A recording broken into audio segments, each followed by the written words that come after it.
আজকে আমি বিরিয়ানি মশলা এবং টক দই ছাড়াই বিরিয়ানি রান্না করেছি। চলুন দেখে নেওয়া যাক কীভাবে এই রান্নাটা করেছি। সবার প্রথমে পেঁয়াজ বেরেস্তা করে নিয়েছি।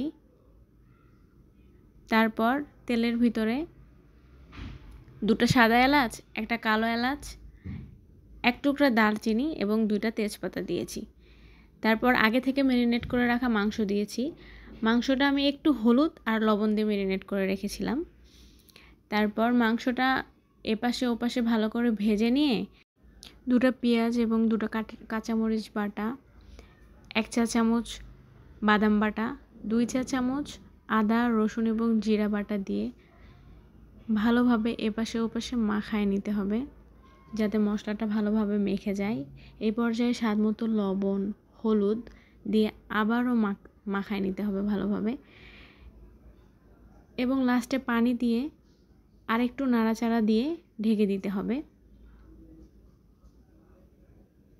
ঢেকে দিয়ে এই পর্যায়ে ঢাকনাটা উঠে একটু মরিচ দিলাম। কাঁচা মরিচ দিলে মাংসের স্বাদটা এবং ফ্লেভারটা একটু ভালো থাকবে। এই পর্যায়ে 1 চা চামচ চিনি দিয়েছি, যাতে মাংসের টেক্সচারটা বজায় থাকে এবং মাংসের ভিতরে যে সফটনেসটা এবং জুসিনেসটা আছে সেটা যাতে থাকে।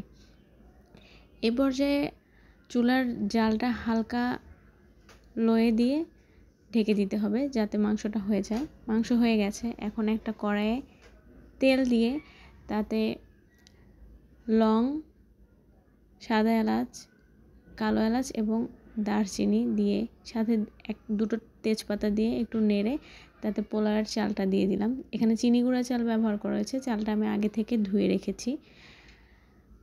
এবার ভালোভাবে চালটা ভেজে নিয়ে এতে মাংসের যে গ্রেভিটা ছিল, হালকা পরিমাণে মাংসের গ্রেভিটা দিয়ে দিলাম।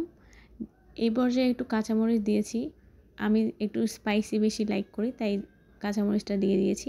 আর আগে থেকেই পাতিলে পানি গরম করে রাখা ছিল, সেই পানিতে পোলাওয়ের চালটা দিয়ে ভালোভাবে জাল করা হলো। যখন পানিটা গায়ে গায়ে লেগে আসছে, তখন মাংসটা দিয়ে